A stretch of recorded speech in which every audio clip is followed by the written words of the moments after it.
1절을 직역하자면 이렇습니다. 하나님의 아들 예수 그리스도의 복음의 시작. 동사가 없이 그렇게 딱 끝납니다. 이제 하나님의 아들 예수 그리스도에 대한 복음의 시작이라는 타이틀의 영화가 시작이 됩니다. 이 복음서에 담긴 내용은 이 땅에 교회가 세워지는 기반이 되고 또 기독교 신앙과 또 신자의 삶의 기반이 되기 때문에 참 적절한 타이틀인 것 같습니다. 그리고 그 다음에 나오는 2절과 3절이 대단히 중요합니다. 우리가 영화를 보면요, 타이틀이 나온 다음에 화면이 어두워지고 짧은 한두 문장의 글이 화면에 몇 초 동안 나오는 경우가 많이 있습니다. 어떤 유명한 사람이 했던 말이나 뭐 유명한 글의 인용구라던가 혹은 다른 어떤 의미심장한 글이 나옵니다. 이 짧은 글은 그 영화를 감상하는 데 있어서 굉장한 중요한 해석의 포인트를 줍니다. 영화를 조금 감상할 줄 아는 사람이라면 저 글이 도대체 무슨 의미일까 고민하면서 그 글을 마음에 담아둔 채로 그 영화를 끝까지 감상할 겁니다. 물론 어떤 사람이 극장에 조금 늦게 들어가서 그 글을 놓쳤다 하더라도 혹은 나는 영화의 영상을 보러 왔지 글을 보러 오지 않았다라고 하면서 뭐 글을 그냥 대수롭게 여기지 않고 그냥 지나쳐 버렸더라도 영화를 재밌게 볼 수는 있습니다. 하지만 분명히 그 글을 마음에 담아두고 그 글을 영화를 이해하는 프레임워크로 삼아서 영화를 감상하는 사람이 영화를 이해하는 수준과는 조금 다를 겁니다. 마가복음 1장 2절과 3절에 나오는 이 구약 성경의 인용구가 바로 이런 역할을 하고 있습니다. 이 구약 성경의 인용을 잘 이해해야만 마가복음을 제대로 또 의도된 대로 이해할 수가 있다는 말입니다. 그래서 이 인용구가 대단히 중요합니다. 2절을 보면요, 마가는 이 인용구가 예언자 이사야의 말씀이라고 합니다. 그런데 사실 이 인용 부분에는 출애굽기도 있고 물론 이사야도 있고 말라기의 말씀도 있습니다. 섞여 있습니다. 2절에서 인용되는 부분을 보면요, 내가 내 앞에 내 심부름을 보낼 것이다. 그가 내 길을 준비할 것이다. 이 말씀은 말라기서 3장 1절에서 왔는데요, 출애굽기 23장 20절의 표현이 조금 섞여 있습니다. 그리고 3절에서 인용되는 부분을 보면요, 광야에서 외치는 사람의 소리가 있다. 주를 위해 길을 예비하라. 그분을 위해 길을 곧게 하라. 이 부분은 이사야서 40장 3절의 인용입니다. 말라기서 3장 1절과 이사야서 40장 3절의 말씀은 모두 주 하나님 여호와께서 오실 길을 예비하라, 이런 내용입니다. 하지만 지금 마가는 이사야만 언급했기 때문에 자연스럽게 이사야의 문맥이 강조되고 있습니다. 물론 현대인들은 풋노트, 엔드노트, 비블리오그래피 뭐 이런 것들을 아주 길게 나열하면서 정확한 출처를 언급하는 것에 익숙하기 때문에 왜 마가가 지금 말라기를 언급하지 않았지? 출애굽기를 빼먹었지? 이렇게 질문할 수도 있겠지만 사실 이런 질문은 2000년 전에 쓰여진 마가복음을 우리가 읽으면서 할 수 있는 정당한 질문은 아닙니다. 마가가 구약 성경의 여러 구절을 인용하면서 이사야만 언급했다는 것은 이 복음서를 받는 사람들이 이 구약의 인용과 또 이 인용과 연결되는 마가복음의 내용들을 이사야서의 맥락에서 이해하기를 의도했다는 것을 보여주는 것입니다.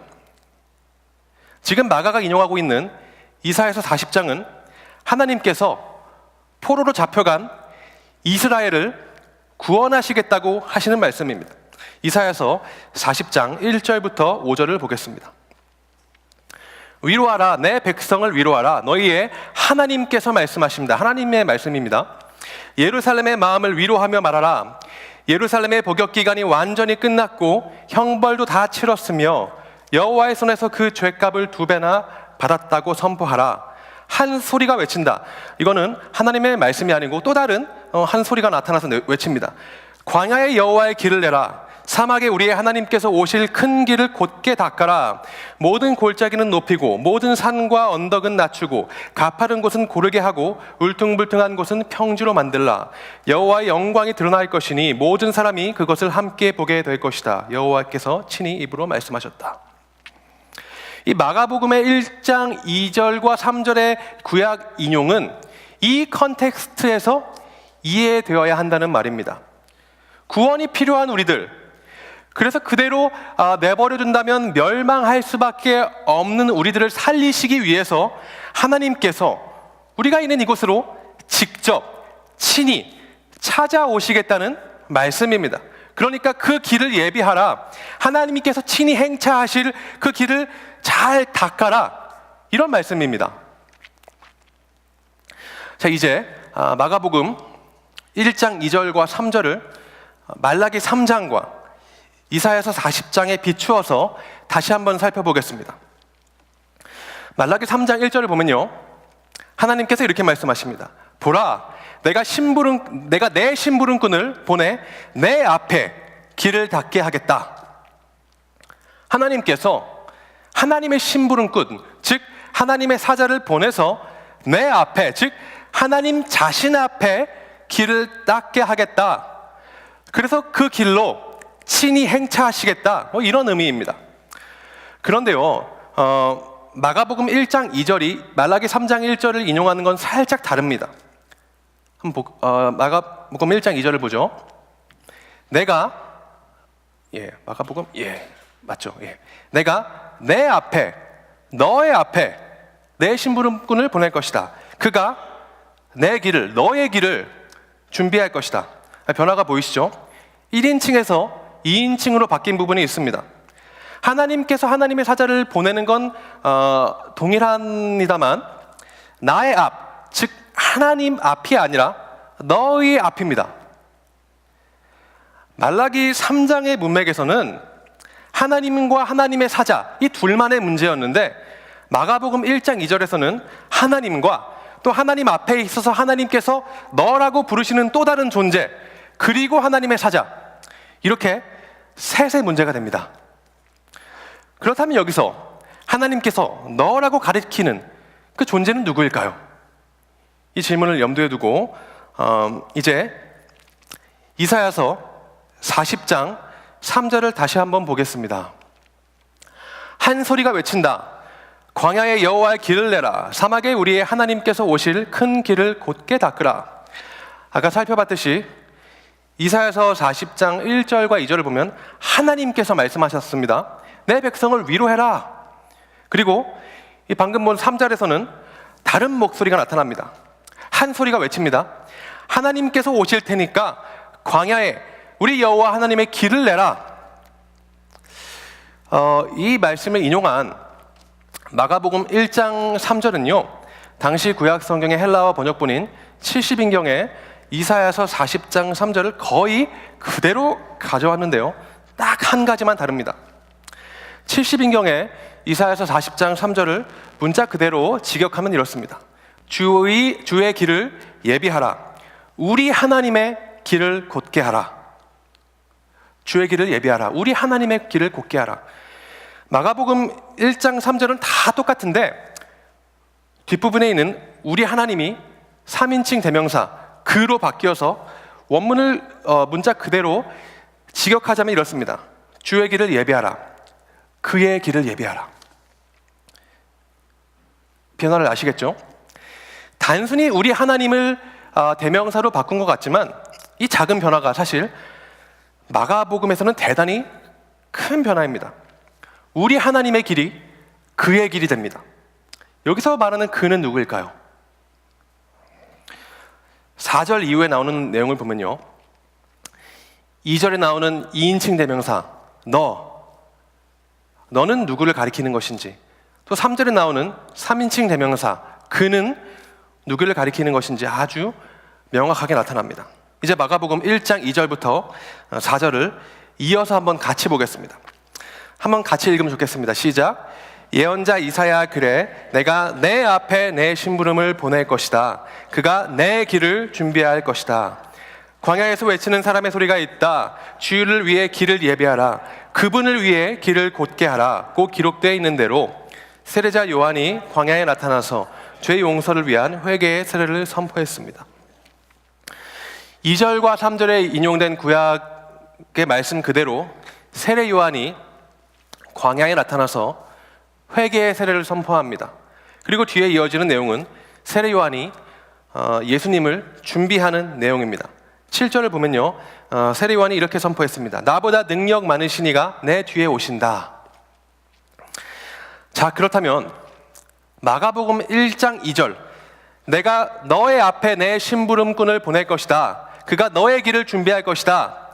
여기서 1인칭 대명사 나는 하나님이시고 내 심부름꾼은 세례 요한이고 세례 요한이 그 오실 길을 준비하는 2인칭 대명사 너는 예수님이십니다. 너무나 명확합니다. 하나님께서 예수님께 하시는 말씀이에요.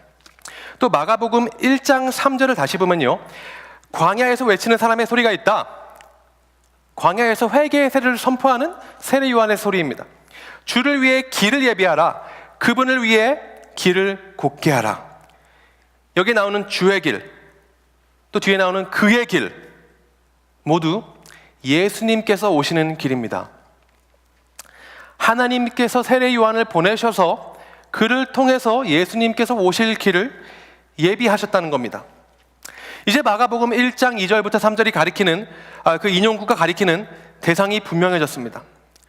그리고 이것을 말라기 3장과 이사야서 40장의 문맥에 다시 비추어 보면 굉장히 파워풀한 선포가 됩니다.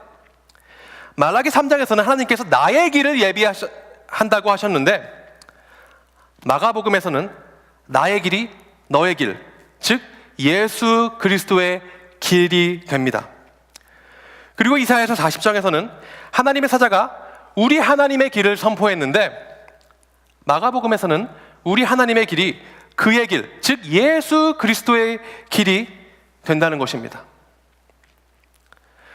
구약의 주 여호와 하나님께서 하시겠다고 한 그 일이 예수 그리스도에게 그대로 넘겨지고 있는 것입니다. 구약의 문맥에서 하나님의 자리였던 것들이 이제 예수 그리스도로 대체됩니다. 하나님께서 구약의 선지자를 통해서 하신 말씀, 내가 친히 가겠다, 이 말씀이 주 예수 그리스도의 오심으로 말미암아서 성취되었다는 말입니다. 즉 주 예수 그리스도의 오심은 곧 주 여호와 하나님의 오심이라는 이 엄청나게 강력한 선포입니다. 굉장히 강력한 메시지입니다. 또 이것을 더해서 오직 오늘 본문에 있는 마지막 절 1장 8절을 보면요, 세례 요한이 예수님에 대해서 이렇게 선포합니다. 나는 너에게 물로 세례를 주지만 그분은 너희에게 성령으로 세례를 주실 것이다. 예수님을 성령을 주시는 분이라고 합니다. 구약의 컨텍스트에서 성령을 부어주시는 분은 단 한 분뿐입니다. 하나님밖에 없습니다. 그런데 지금 마가는 바로 예수 그리스도께서 우리에게 성령을 주신다고 합니다. 성령으로 세례를 주신다고 합니다. 이렇게 마가복음의 프롤로그는 숨이 막힐 정도의 어마어마한 선언을 하고 있는 것입니다. 예수 그리스도가 누구인가? 예수 그리스도는 이 땅에 오신 주 여호와 하나님이시다. 바로 이겁니다. 이것보다 예수 그리스도에 대한 강력한 선언이 어디에 있을까요? 어마어마하게 파워풀한 메시지인 것입니다. 이렇게 이 짧은 두 인용구에는 마치 다이너마이트와 같은 어마어마한 폭발력이 있습니다. 그리고 바로 이 강력한 기독론적인 메시지의 빛 아래서 이 마가가 이 복음서를 쭉 써내려갔던 것이고요, 그렇기 때문에 이 마가복음 전체는 이 메시지의 빛 아래서 이해되어야 하는 것입니다. 마가복음에 나오는 여러 가지 사건들, 이 사건들을 보면요, 수많은 사람들이 예수님을 보고 놀라면서 도대체 이분은 어떤 분이신가? 어떤 분이시기 때문에 이런 것들을 하시는가? 이런 질문들을 끊임없이 합니다. 하지만 이 질문들은요, 답변되지 않은 채 그냥 넘어가 버립니다. 그러나 마가복음의 프롤로그를 먼저 1장을 보면요, 예수님께서 제자들을 부르실 때 제자들은 하던 일을 다 버려두고 즉시 곧장 지체하지 않고 예수님을 따라갑니다. 어떻게 그럴 수 있습니까? 우리는 주 여호와 하나님께서 구약의 수많은 인물을 부르셨을 때 그 거절할 수 없던 신적인 권위, 그 권위를 예수님을 통해서 보는 것입니다. 또 가버나움 회당에서 예수님께서 가르치실 때 사람들은 어느 유명한 율법학자의 가르치면서도 경험해보지 못했던 그 권위를 보고 놀랍니다. 도대체 어떤 권위였기 때문에 사람들이 그렇게 놀랍니까? 어느 누구의 권위를 빌어서 가르치는 것이 아니라 하나님의 권위로 직접 말씀하시는 신적인 권위이기 때문에 그렇습니다. 귀신마저도 예수님 앞에 복종하는 그 모습을 보고 사람들은 묻습니다. 이게 도대체 무엇인가? 악한 영들로 그 앞에 벌벌 떠는 하나님의 권위입니다. 또 2장을 보면요, 예수님께서 그 자신을 찾아온 중풍 환자에게 이렇게 말씀하십니다. 너의 죄가 용서받았다. 일어나 걸어라. 그러니까 사람들은 놀랍니다. 지금까지 이런 것을 본 적이 없다. 죄를 용서하시는 하나님의 권위이고 또 모든 질병 위에 있는 하나님의 권위가 나타나고 있는 것입니다. 또 4장을 보면요, 바람마저 잠잠하게 하시는 예수님의 모습을 보고, 오늘 새벽의 말씀이었죠? 제자들은 놀랍니다. 아니 도대체 이분이 누구시기에 바람과 파도까지도 복종하는가?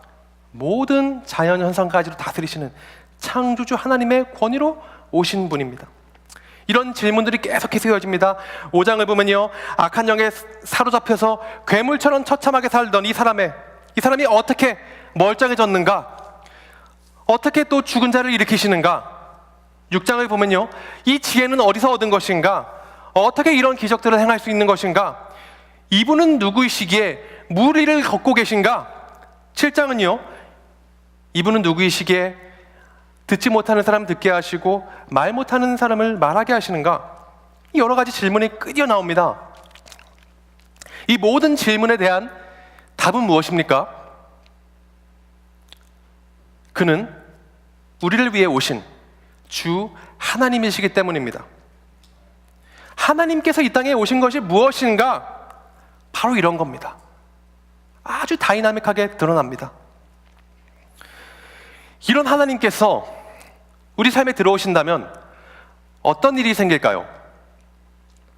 우리가 놀랄 수밖에 없는 일이 생기고, 또 주님께서 우리를 억누르고 있는 모든 것으로부터 우리를 해방시켜 주시고, 우리의 모든 질병을 다 고쳐주시고, 또 인생의 풍랑을 잠잠케 해주시는 하나님, 우리가 기대하고 또 바라는 그런 하나님의 모습입니다.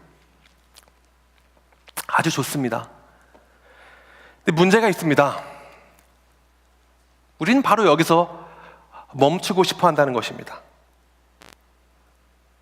여기서 더 나가면 우리 마음이 참 불편해집니다.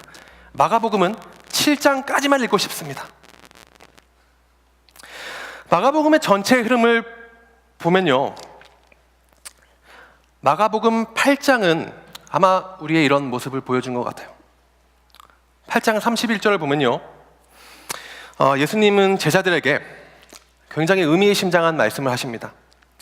예수님 자신이 많은 고난을 당할 것이고, 또 종교 지도자들에게 배척을 받을 것이고, 죽음을 당할 것이고, 3일 만에 다시 살아날 것이다 라고 말씀하십니다. 그 다음 32절을 보면요, 예수님께서 이 말씀을 방금 하셨던 이 말씀을 하실 때 지금까지 종종 그러셨던 것처럼 들을 귀 있는 자들은 들어라, 뭐 이런 식의 비유로 말씀하신 게 아니라 드러내놓고 plainly, 아주, 그러니까 뭐 누구라도 분명히 알아들을 수 있을 만하게 명백하게 말씀하셨다고 기록되어 있습니다. 베드로가 그래서 이 말씀을 아주 명백하게 이해합니다. 그렇기 때문에 예수님을 아주 호되게 꾸짖습니다. 예수님께서 귀신을 꾸짖고 또 바람을 꾸짖으셨을 때의 그 단어입니다. 한마디로 말해서 예수님을 아주 야단치듯이 호되게 혼냈다는 말입니다.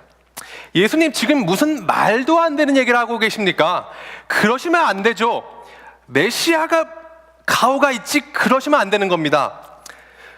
주님께서 만약에 그러신다면 난 집도 버리고 직업도 버리고 다 버리고 주님 따랐는데 그럼 우리들은 어떻게 되는 겁니까? 우리는 예수님께서 어떻게 이 베드로의 꾸짖음에 답하셨는지를 다 알고 있습니다. 제자들이 원하는 예수님은 8장 31절에서 자신이 죽을 거라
누구신가?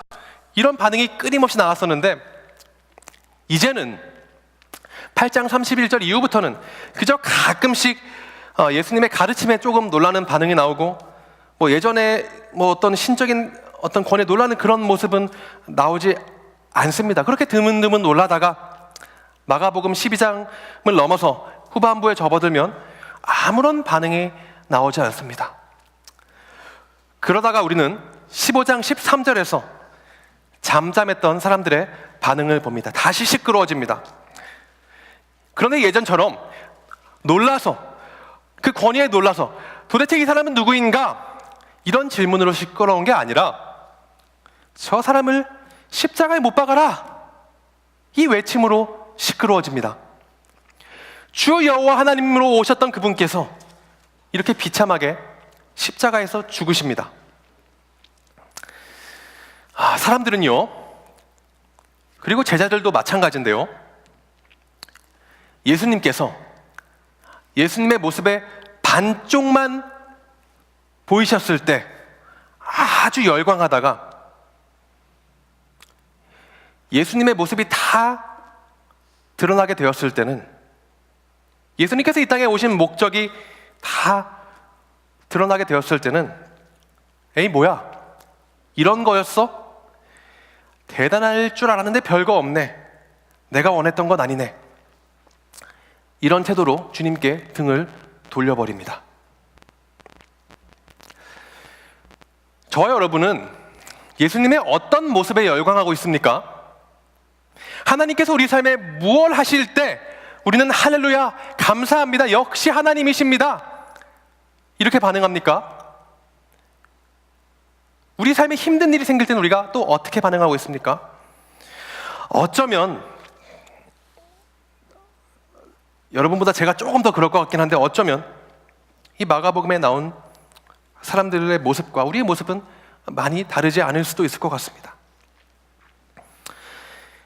이런 우리의 참 어리석고 연약한 모습을 우리는 마가복음의 또 다른 독특한 측면에 비추어서 한번 다시 살펴볼 수 있습니다.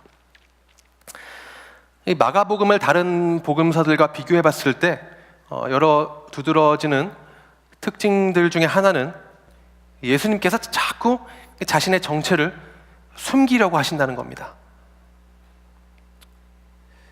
자꾸 숨기시죠. 좀 왜 이렇게까지 하시나 할 정도로 숨기시기 때문에 우리가 좀 해석하는 데 많은 어려움을 겪을 정도로 많이 숨기십니다.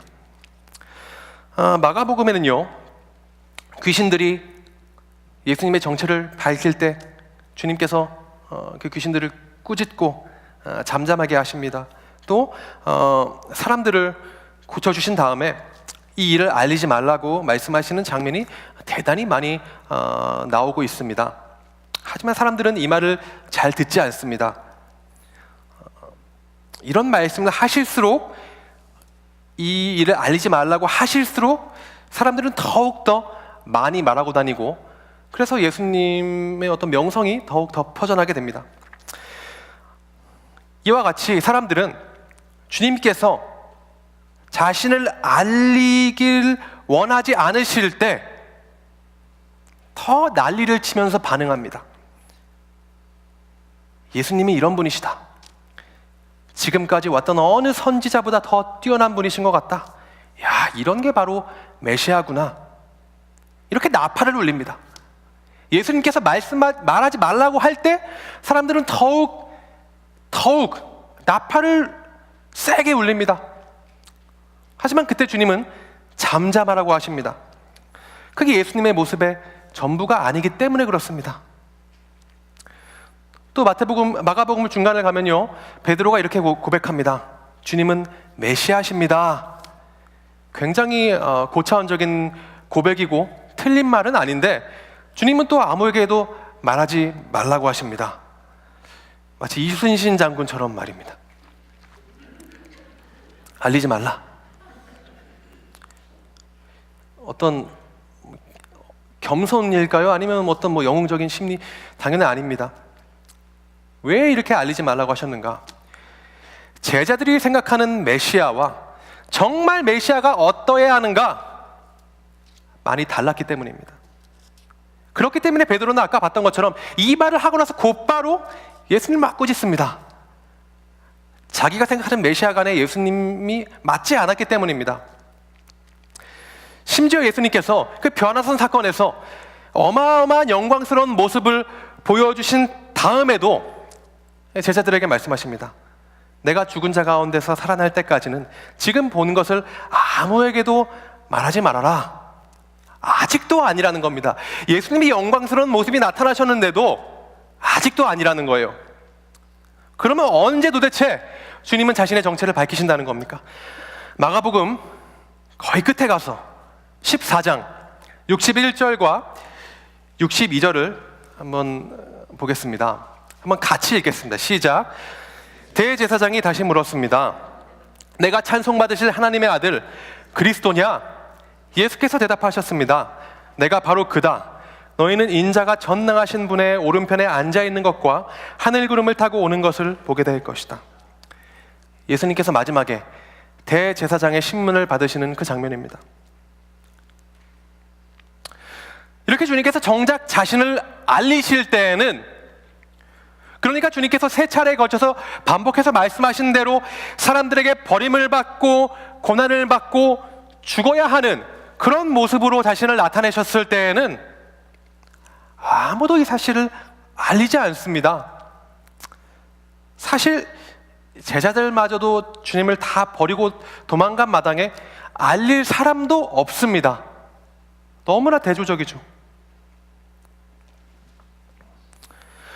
우리는 주님께서 우리에게 편리와 유익을 주실 때, 우리를 잘 되게 하실 때 그것을 은혜라고 부릅니다.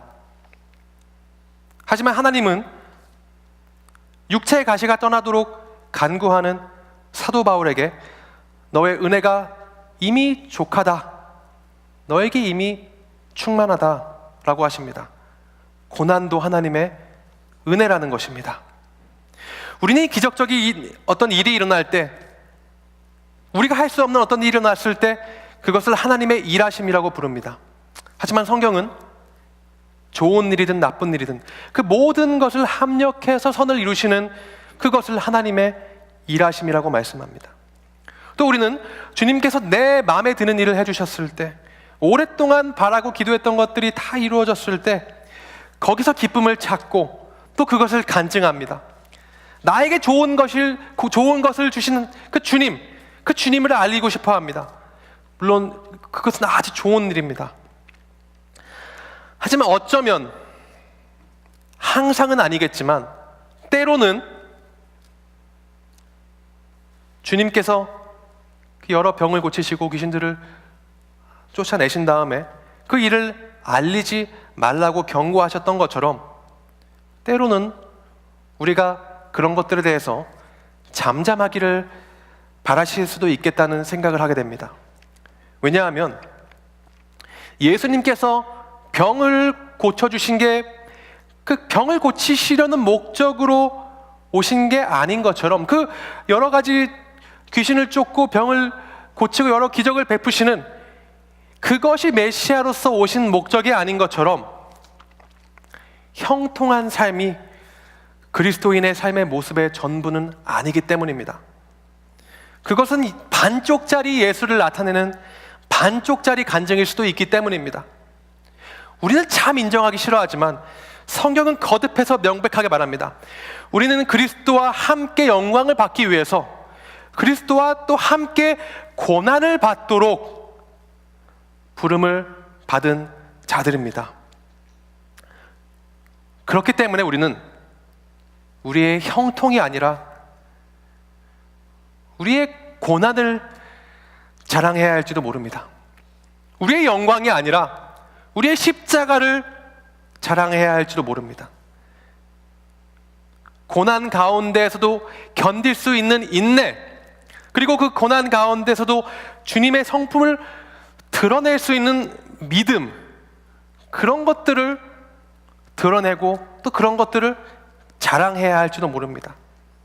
그리고 그런 모습들이 어쩌면 우리 주님의 모습을 그저 반쪽이 아니라 더 온전히 드러낼 수 있는 신자의 삶의 모습인 것 같습니다. 사랑하는 여러분, 우리가 믿는 주 하나님은 우리를 살리시기 위해서 주 여호와 하나님으로 우리에게 찾아오신 분이십니다. 사람들이 열광하는 그런 모습으로 오셨을 뿐만이 아니라 더 중요하게는 사람들이 실망하는 모습으로 오신 분이십니다. 만왕의 왕이신 분께서 범죄자와 같이 되셨고 만주의 주이신 분께서 노예와 같이 되셨습니다. 모든 영광을 받기 합당하신 그분께서 처절하게 낮아지셨고 모든 찬양을 받기 합당하신 그분께서 찬양 대신에 온갖 조롱을 다 받으셨습니다. 생명의 근원이신 그분께서 어떻게 죽으셨습니다. 그렇기 때문에 십자가의 도는 유대인에게는 거리끼는 것이고 이방인에게는 미련한 것입니다. 그렇기 때문에 주님께서 우리를 살리시는 방식, 이 땅에 오셔서 우리를 구원하시는 방식, 그것 역시 그렇게 인기가 있을 만한, 사람들이 좋아할 만한 구석은 없어 보입니다. 주님께서는 마가복음에서 계속 반복되는 그런 가르침처럼 우리에게 높아지지 말고 낮아지라고 하십니다. 강해지지 말고 약해지라고 하십니다. 살라고 아등바등 하지 말고 죽으라고 하십니다. 십자가를 지라고 하십니다. 그래서 그렇게 살면 죽어야 되는데 이 세상에서 그런 방식으로 살면 생존할 수가 없는 것인데 그런 태도로 살면 굶어 죽기 딱 좋은데 이상하게 굶어 죽지 않고 살아있는 거, 그리고 결국에는 그렇게 살던 사람이 다 죽어도 죽을 것만 같았던 우리가 영원히 살게 되는 것, 그것이 바로 은혜이고, 또 사람들이 그렇게 살면 죽어, 그렇게 살아도 죽지 않겠다는 걸 아주 흐릿하게나마 보는 것이 바로 믿음인 줄로 믿습니다. 주님께서 우리를 그렇게 살리십니다. 어떻게 보면 그렇게 쉽게 살리지 않습니다.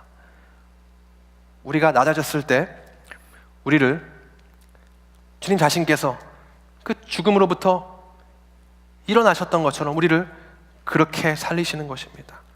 그리고 그 살리심이 반드시 실패하지 않는다는 것, 그것이 복음이고 또 우리가 가야 할 길인 줄로 믿습니다.